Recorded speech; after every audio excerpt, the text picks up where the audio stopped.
Se tendo um porquê, se pode suportar qualquer como. Essa é uma frase de Nietzsche, né? No livro Crepúsculo dos Ídolos, na primeira parte, Máximas e Flechas. Para mim, uma das grandes frases do Nietzsche é Igor, não Freud. Para mim é uma das melhores frases do Nietzsche, porque sintetiza uma outra frase dele, que ele diz que ele se comunica por aforismos, né? E ele fala, é, eu quero falar em um aforisma o que um autor fala num livro. Melhor, eu quero falar no aforisma o que um autor não fala num livro. Então, tendo seu porquê da vida, o indivíduo tolera quase qualquer como, né? Aforismo 12 do livro O Crepúsculo dos Ídolos. E quem falou isso também é Ana Cláudia, né? Que é uma doutora brasileira, que ela trabalha com cuidado paliativo para pacientes terminais, né? No sentido de dar sentido ao sofrimento do paciente terminal, pouco antes dele morrer. E tem um vídeo muito bom, A Vida é um Dia pelo Qual Vale a Pena Viver. A Morte é um Dia pelo Qual Vale a Pena Viver. Abre uma aba aí no YouTube e volta a pesquisar, é um vídeo muito bom. Se você, né, você pode até chorar se você for chorar, né? E, enfim, falando no sentido, né, do cuidado paliativo, Pallium era a capa que se botava nos guerreiros que iam para a guerra, né? Então, falando no sentido, a questão do sentido é uma questão muito cara para mim, a questão do sentido e a questão da pertencência. E nesse sentido, dois autores têm me acompanhado durante uma longa caminhada, né? O primeiro é o Nietzsche, que eu já falei, né, que eu tô com um livro dele aqui na mão, Crepúsculo dos Ídolos, que para mim é um grande frasista. Eu gosto muito da pegada anti-sistemática dele, né? Não é um livro sobre cada coisa. Eu achei isso bem legal. E o outro é o Camus, né? Que eu soltei vídeo recentemente sobre a peste, né? Que é sobre o Rieu, Tarot e o Rambert, que é um livro sensacional, que ele fala um pouquinho, uma alegoria para a questão do sentido da vida. E eu sou um cara bem descrente, sou um cara bem cético. Por exemplo, minha mãe tem uma tendência mais espírita, ela é católica, tem uma tendência espírita, e ela fala pra mim, massa, legal. Eu não desrespeito, pelo contrário, eu respeito muito a questão da crença dos outros, mas pra mim não me toca, não faz muito sentido pra mim. Eu vou lançar um vídeo sobre isso. O vídeo que tá saindo agora seria sobre isso, só que eu resolvi não soltar, mas é, é isso, esses dois autores falam um pouco sobre a questão do sentido, né? Nietzsche não diretamente, só que ele dá uma forcinha, né, para caso você seja um descrente. E Camus fala sobre a questão do sentido, e no mito do Sísifo, no, na Peste, no da Praia, né, que o cara matou outro, esqueci o nome agora, na Queda também, ele trata da questão do sentido da vida sem Deus. O sentido da vida, do mundo da vida concreto, sem nada transcendental. Como suportar o absurdo da existência e sua vida ser muito boa. Só que para mim, Nietzsche e Camus tem uma pegada um pouco compreensiva, porque para eles o máximo da existência vai ser o herói absurdo e o super-homem, que vai ser pessoas que meio que não precisam de nenhuma muleta metafísica, não precisam de religião, não precisam de ideologia, não precisam de metafísico, e essas pessoas são quase como escolhidos, né, tem meio que, né, uma existência foda, mas nem todo mundo é um Goethe, é um Napoleão, né, que são os exemplos de Nietzsche por super-homem. E essa questão da existência para o Camus é muito curiosa, porque ele divide em três, né? Você se depara com um absurdo, você e João acordar de manhã e tem que ir pra facu e não aguenta mais essa porra, não vê sentido nisso. E aí você tem três opções. Ou você se mata, ou você comete um suicídio filosófico e vai para uma religião ou para uma ideologia, ou você já estava antes, sei lá. E terceiro, você encara isso como um herói absurdo, com bravura e ternura. Só que pouca gente consegue a terceira opção, né, desse herói absurdo. Então, recentemente eu li um autor que trata a questão do sentido da vida de maneira mais compreensiva, né, que é o Viktor Frankl.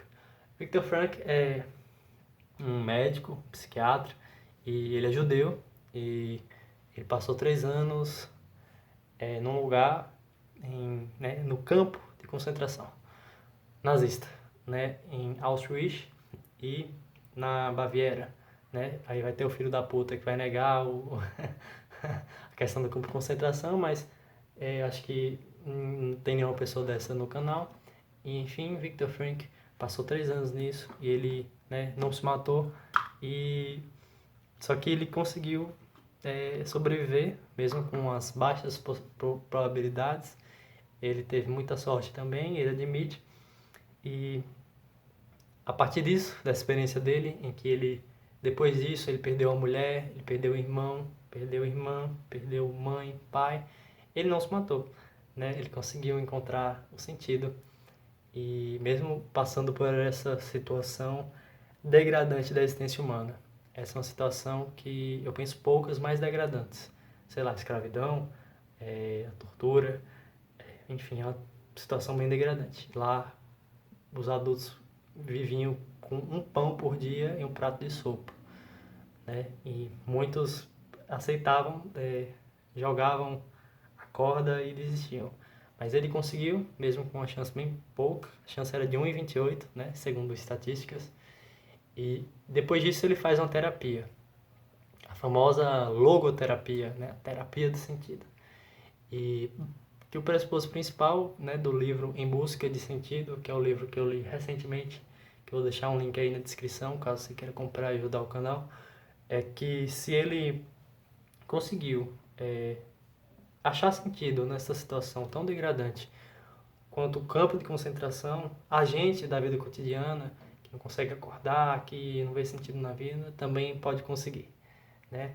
E a pegada dele é um pouco mais compreensiva, porque ele não descarta a religião, por exemplo.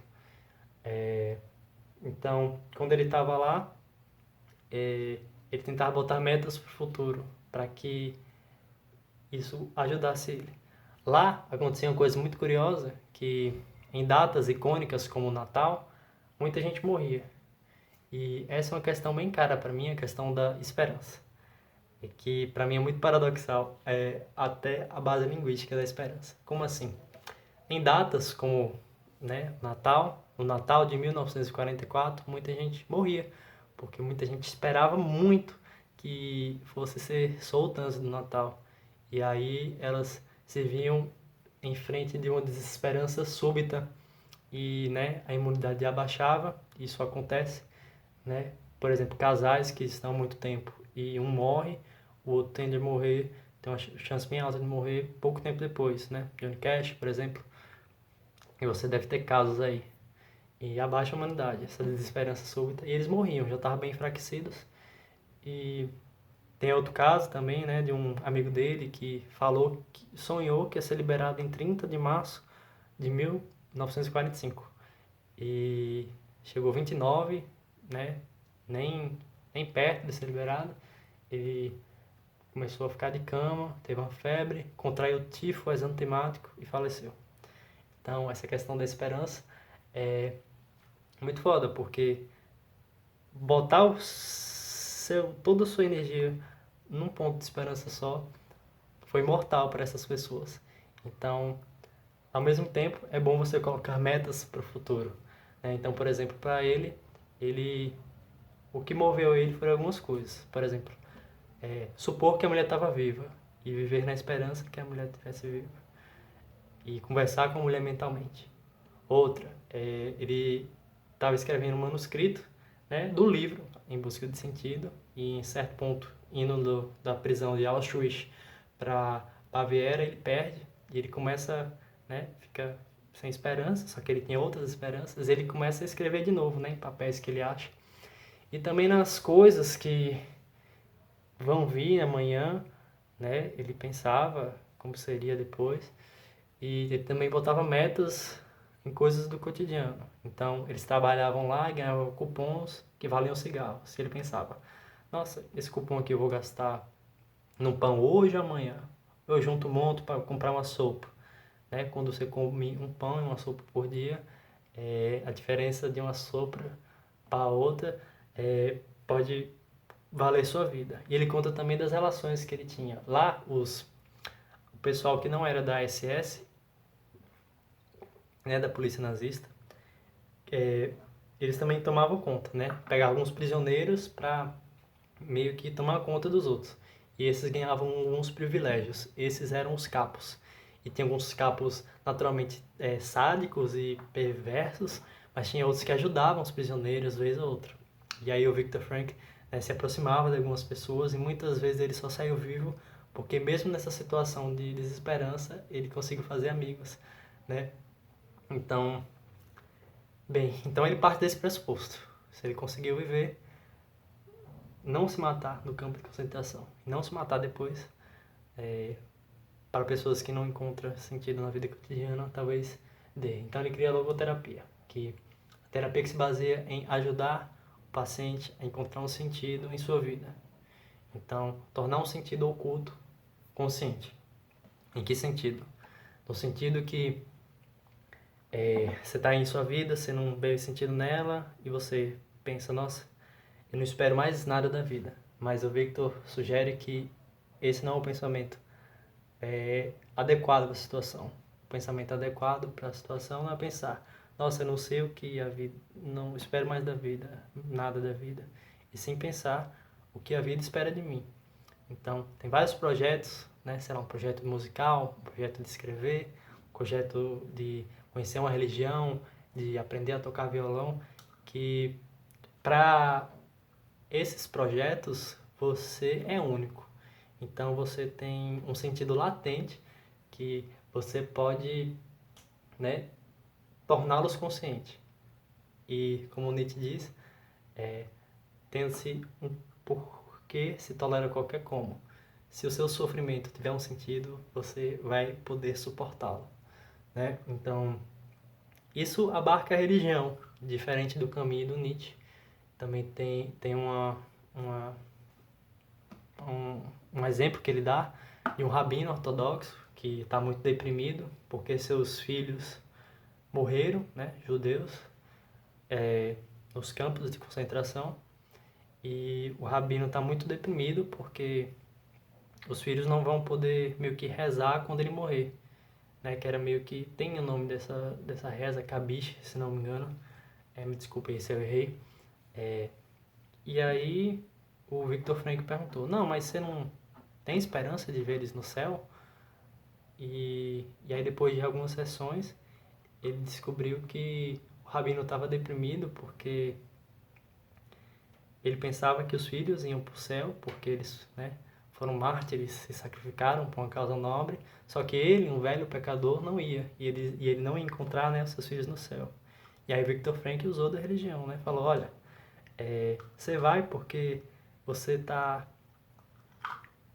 pagando agora, você está aguentando o sofrimento deles, isso está te dignificando e Deus vai te botar no céu porque Ele te botou para superar isso e você conseguir segurar esse sofrimento, né, para ir para o céu. E aí meio que isso encheu o mundo do rabino de sentido, né? Então não exclui a religião.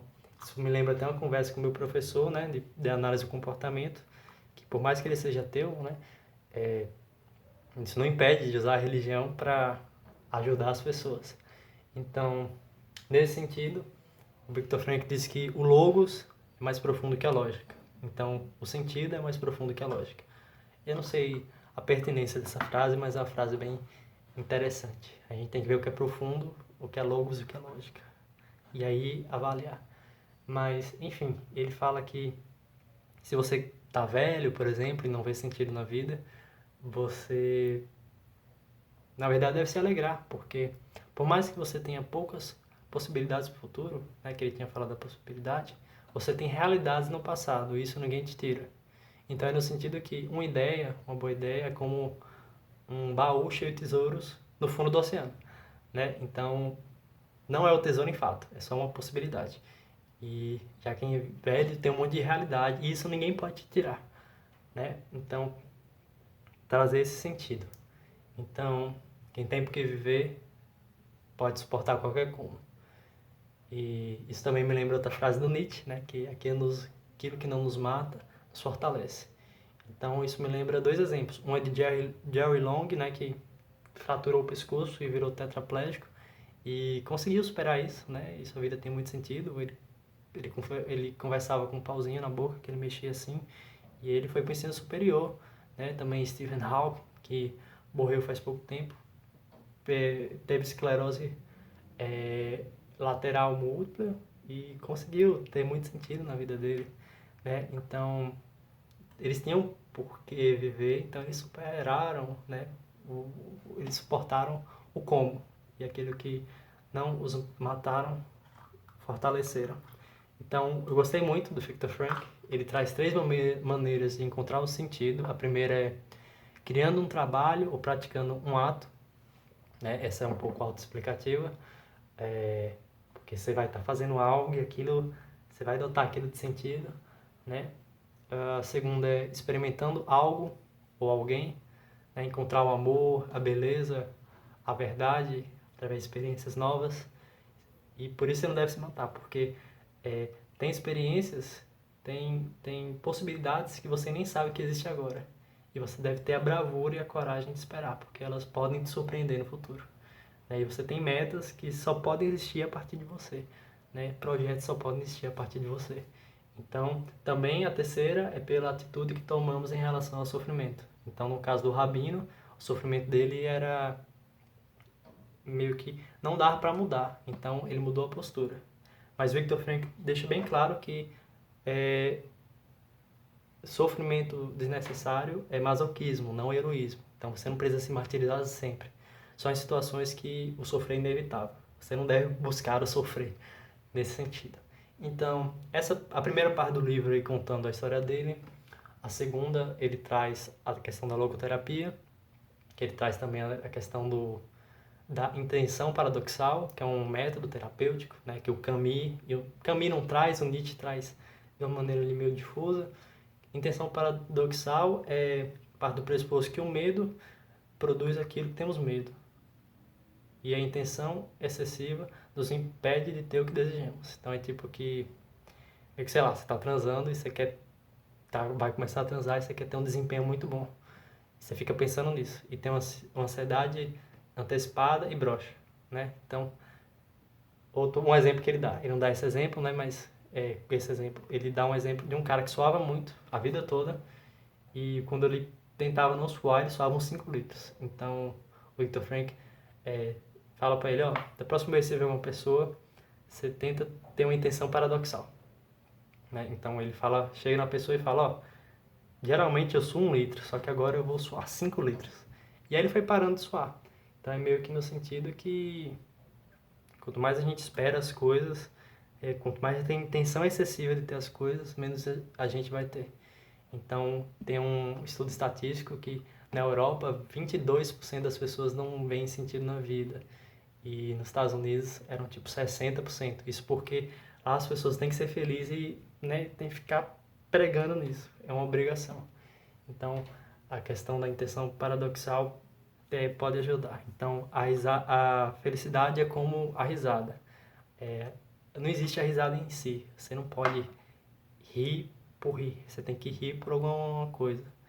Se você rir por rir, vai ser forçado e artificial. A mesma coisa com a felicidade. Você não é feliz por ser feliz. Você é feliz por causa de algo. Algo que você vê sentido. Assim como você ri, porque você ri de algo. Então, é isso, né? Ele também traz a tese do otimismo trágico, que é o final do livro, que ele fala que o otimismo trágico, né? Reconhecer que a existência é provisória e que pode trazer muito sofrimento, só que você pode fazer muita coisa boa com isso. Né? Então isso pode transformar o sofrimento numa conquista, como no caso do Steve Hawking, e do Jerry Long. Retirar da culpa uma possibilidade de si mesmo para melhorar, no caso do Rabino, né, que melhorar, né, suportar aquele sofrimento e ser menos pecador para ir para o céu com os filhos, e retirar e fazer da transitoriedade da vida um incentivo para ações responsáveis. Então, você trazer esse sentido na vida em ações responsáveis. Então, por exemplo, tem o filme Memento, né, do Nolan, Amnésia, em que o cara acha sentido para a vida dele, só que é um sentido bem irresponsável. Então, não nesse sentido, sim de, sei lá, criar uma obra, aprender a tocar violão, aprender sobre o zen budismo, sobre a ciência, enfim. Então, o livro se resume para mim em duas frases, né? Fora as do Nietzsche que eu já falei, né? Quem tem por que viver pode suportar qualquer como. Que é uma frase do Dostoiévski, que é: só temo uma coisa, não ser digno de meu sofrimento. E outra frase do Spinoza sobre o sentido da vida, que é muito difícil de achar, que é individual para cada um. Pro Dawkins é construir um legado, já para mim e para você é diferente, né? Que tudo que é grande é tão difícil de compreender como de encontrar. Então é isso, o vídeo sobre a questão do sentido. Eu espero que vocês tenham gostado. Se vocês gostaram, considere deixar o seu like, considere mostrar para seus amigos, copiar o link aí e tal do vídeo, mandar no WhatsApp, tirar um print e botar no Instagram, né? E meu nome é Igor, vocês está no Não Freud, né? Aqui eu quero divulgar conhecimento de maneira simples e acessível. Se você gostou do projeto, né? Considere se inscrever no canal. E se você quiser ver vídeos sempre quando sair, clique no sininho. Tchau, tchau.